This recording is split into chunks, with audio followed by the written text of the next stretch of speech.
Assalamualaikum warahmatullahi wabarakatuh. Perkenalkan, nama saya Azmi Rizkia, NPM saya 1750606104. Di sini saya akan membahas tentang menjual kepada konsumen retail dan korporasi. Nah, pengertian retail itu sendiri adalah perdagangan eceran atau sekarang kerap disebut dengan perdagangan retail, bahkan disingkat menjadi bisnis retail. Nah, menurut beberapa para ahli, bisnis retail itu adalah kegiatan usaha menjual barang atau jasa kepada perorangan untuk keperluan mandiri, keperluan keluarga, maupun rumah tangga. Nah, yang kedua, menurut Kohler tahun 2002, menjual eceran meliputi semua kegiatan yang melibatkan dalam semua penjualan barang dan jasa secara langsung ke konsumen untuk penggunaan pribadi, bukan bisnis. Nah, yang ketiga, menurut Jasmine Saladi tahun 2006, penjualan eceran adalah meliputi semua aktivitas yang melibatkan penjual barang dan jasa kepada konsumen akhir untuk dipergunakan dan sifatnya pribadi.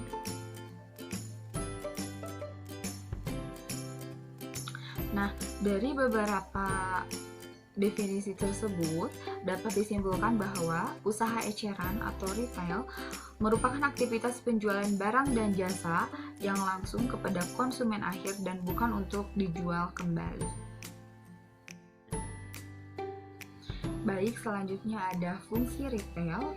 Dalam suatu saluran distribusi, pengecer mempunyai peran penting sebagai penengah antara produsen, agen, dan para supplier dengan konsumen akhir.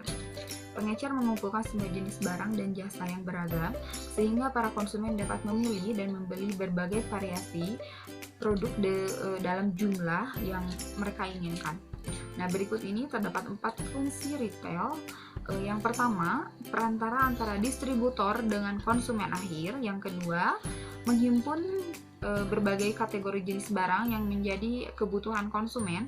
Yang ketiga, tempat rujukan untuk mendapatkan barang yang dibutuhkan oleh konsumen. Dan yang keempat, penentuan eksistensi barang dari manufaktur di pasar konsumen. Oke, terima kasih. Assalamualaikum warahmatullahi wabarakatuh. Perkenalkan, saya Mega Lestari. Di sini saya akan menjelaskan jenis-jenis retail. Menurut Hendy Ma'ruf tahun 2005 halaman 74 menyatakan jenis-jenis gerai modern yaitu ada 7 jenis. Yang pertama, minimarket. Minimarket merupakan toko relatif kecil menjual barang kebutuhan sehari-hari. Yang kedua, convenience store merupakan toko mirip minimarket dalam produk yang dijual tetapi berbeda dalam harga dan jam buka. Yang ketiga, specialty store merupakan toko yang menyediakan pilihan produk yang lengkap. Yang keempat, factory store merupakan toko yang menjual produk-produk ekspor yang masih layak untuk dijual. Yang kelima, distro merupakan toko yang menjual produk yang memiliki merek sendiri. Yang keenam, supermarket merupakan toko yang menjual produk kebutuhan sehari-hari tetapi lebih besar daripada minimarket. Yang ketujuh, department store merupakan toko yang berukuran sangat besar dan menjual produk-produk kebutuhan sehari-hari, rumah tangga, bahkan non-pangan. Selanjutnya saya akan menjelaskan manajemen strategi untuk pemasaran retail. Prinsip dasar pada retail modern yang terdiri dari 4P. Yang pertama, produk. Menurut Kotler tahun 2000 adalah segala sesuatu yang ditawarkan ke pasar untuk diperhatikan, dimiliki, digunakan, atau dikonsumsi yang dapat memuaskan keinginan atau kebutuhan. Yang kedua, price atau harga merupakan nilai suatu barang atau jasa yang diukur dengan jumlah uang. Yang ketiga, promotion atau promosi. Tujuan promosi adalah memperoleh perhatian, mendidik, mengingatkan, dan meyakinkan. Yang keempat, place atau lokasi. Menurut Loss, lokasi penjualan sangat berpengaruh terhadap jumlah konsumen. Assalamualaikum warahmatullahi wabarakatuh. Perkenalkan, saya Putri Ayu Ratnasari. Di sini saya akan memaparkan materi tentang hal-hal yang harus diperhatikan dalam bisnis retail untuk mengembangkan keunggulan bersaing.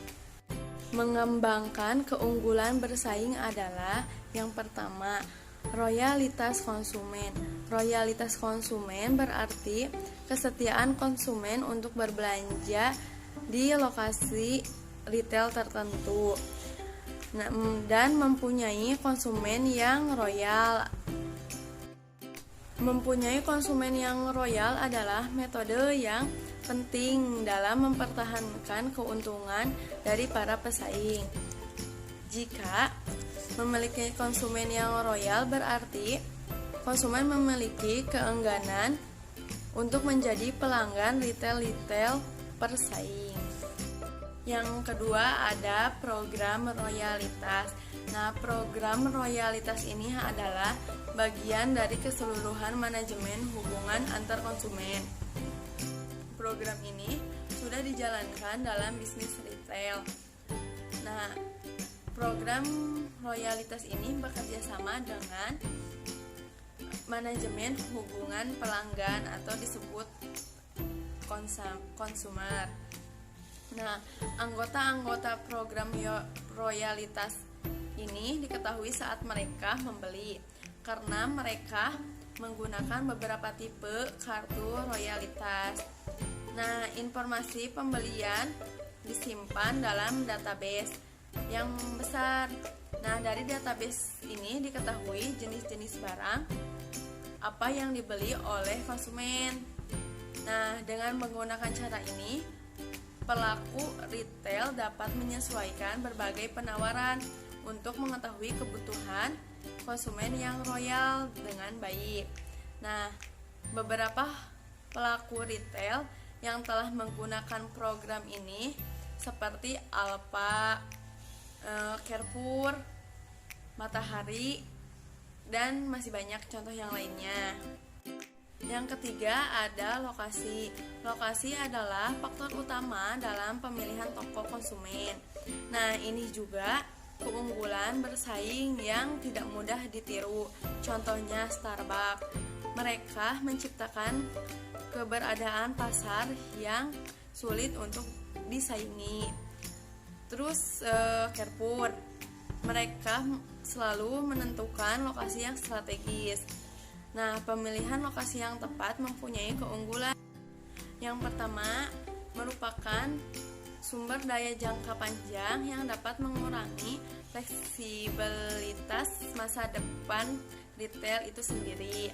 Dan yang kedua, lokasi akan mempengaruhi pertumbuhan bisnis retail di masa yang akan datang. Nah, area yang dipilih haruslah mampu untuk tumbuh dari segi ekonomi sehingga dapat mempertahankan keberlangsungan toko saat awal ataupun masa yang akan datang. Nah, terus menentukan lokasi dapat dimulai dengan memilih komunitas. Nah, keputusan ini sangat bergantung pada potensi pertumbuhan ekonomi dan stabilitas maupun persaingan serta iklim politik. Selain itu juga geografis sangat menentukan. Keempat, ada manajemen sumber daya manusia. Nah, jadi retail ini adalah bisnis tenaga kerja interaktif. Nah, jadi para pegawai memiliki peranan penting dalam memberikan layanan pada konsumen dan membangun loyalitas konsumen.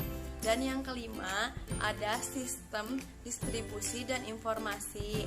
Nah, jadi semua retail berusaha untuk mengelola usaha secara efisien. Nah, mereka terus memenuhi kebutuhan konsumen dan pada saat yang memberi atau memutuskan untuk menggunakan kesempatan guna menarik perhatian konsumen dari para pesaing dengan menawarkan jasa, barang, dan penyajian visual yang baik. Nah, yang keenam ada barang-barang unik. Nah, barang-barang unik ini merupakan barang-barang yang bermerek atau berlabel. Nah, yang ketujuh ada layanan konsumen. Nah, jadi layanan konsumen ini sangatlah dibutuhkan waktu dan usaha untuk membangun sebuah tradisi dan reputasi untuk pelayanan konsumen. karena layanan konsumen yang bagus merupakan aset strategi yang sangat berharga. Selanjutnya ada mempelajari konsumen korporasi. Strategi penjualan kepada konsumen korporasi bergantung pada keahlian bernegosiasi dan meyakinkan calon pembeli yang hanya dapat diterapkan dengan baik bila didukung oleh pemahaman dan keyakinan akan produk atau jasa yang ditawarkan. Nah, konsumen perlu diberitahu apa yang perlu mereka ketahui. Jadi pada saat presentasi, kemampuan menjawab segala macam pertanyaan yang mungkin timbul sangatlah penting. Memiliki pengetahuan terhadap produk diri sendiri tidaklah cukup, maka dari itu harus pula ditambahkan pengetahuan produk serupa agar ada pembandingan. Perkenalkan, nama saya Eva Leliatus Saida. Di sini saya akan melanjutkan presentasi dari rekan saya, yaitu mengenai menghubungi konsumen korporasi. Nah, di sini untuk melakukan penjualan kepada konsumen korporasi, maka diperlukannya kegiatan yang sesuai dengan aktivitas bisnis, yaitu melakukan kontak atau menghubungi konsumen korporasi. Nah, di sini ada beberapa cara. Cara yang pertama yaitu komunikasi lewat surat. Nah, di sini untuk melancarkan komunikasi tersebut lewat surat ini, seorang wirausaha itu harus mampu menulis dan meningkatkan tulisannya. Nah, prinsip dasarnya adalah dengan membuat surat yang menarik perhatian agar si konsumen di sini itu tertarik kepada apa yang sudah kita tawarkan. Nah, lalu yang kedua di sini ada menggunakan telepon. Nah, diperlukannya keahlian untuk membujuk konsumen melalui telepon. Seseorang di sini itu harus cakap dalam berbicara. Oleh karena itu diperlukannya menggunakan teknik telepon yang terlatih untuk mengadakan kontak untuk membuat janji pertemuan dan menjual kepada konsumen melalui telepon.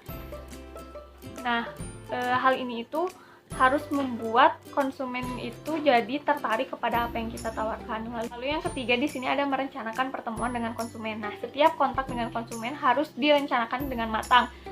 Lalu merencanakan lokasinya di mana, suasana yang membantu seperti data yang relevan atau brosur untuk diberikan kepada konsumen sebagai gambaran apa yang sedang kita tawarkan. Lalu yang terakhir di sini ada mendengarkan konsumen. Nah, biarkan di sini konsumen itu mengatakan apa yang mereka butuhkan dengan apa yang sudah kita tawarkan.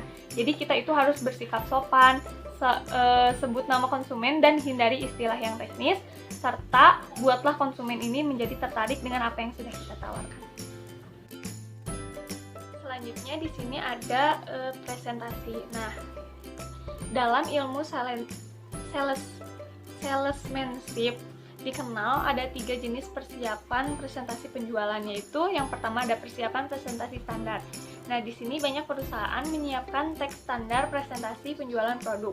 Lalu yang tersebut itu disiapkan oleh tim yang telah menguasai hal-hal yang bersangkutan dengan produk. Lalu mereka juga dalam produk perusahaan, saingan konsumen atau sasaran, syarat pembelian, dan tekniknya itu dilakukan dengan presentasi penjualan. Nah, semua diminta menghafalkan teks tersebut di luar kepala.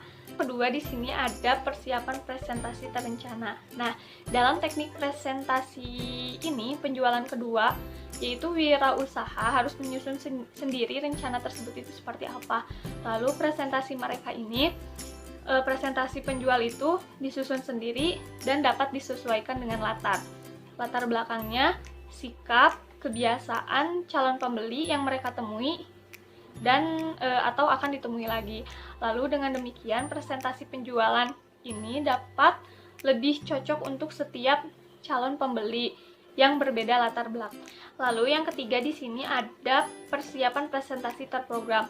Jadi dalam persiapan presentasi ini banyak yang digunakan pada sales engineer atau menawarkan peralatan produk dengan desain khusus. Jadi biasanya untuk menawarkan produk di sini itu produk yang harus dipesan terlebih dahulu. Lalu persiapannya harus lebih matang karena calon konsumen memiliki pengetahuan yang sangat baik tentang produk yang akan dibelinya. Lalu presentasi tentang produk itu harus apa adanya, tidak menyembunyikan sesuatu dalam hal tersebut. Assalamualaikum warahmatullahi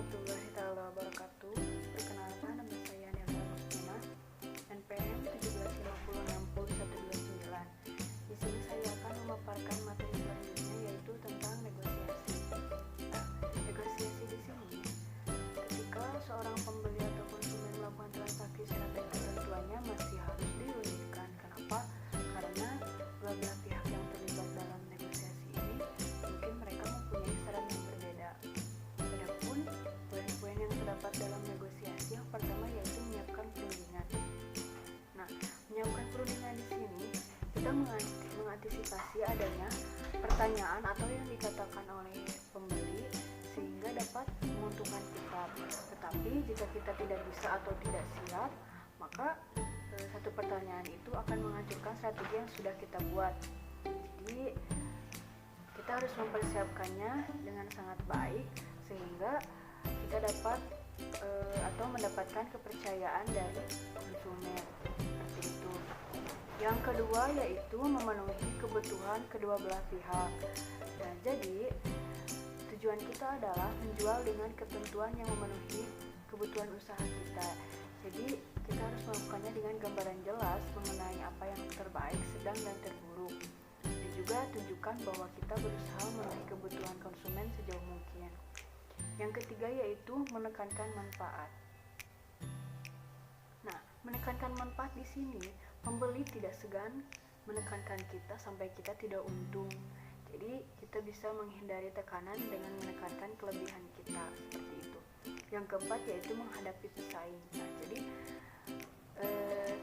setiap negosiasi mungkin selalu ada pihak ketiga yaitu pesaing kita. Jadi kita harus mempersiapkannya dengan baik karena mungkin pesaing kita juga akan mempersiapkan apa yang sudah mereka lakukan itu dengan baik, seperti itu. Yang kelima yaitu menentukan harga. Nah, menentukan harga di sini, menentukan harga sebagai taktik utama bagi atau bisa mengancam keuntungan perusahaan tanpa meningkatkan penjualan.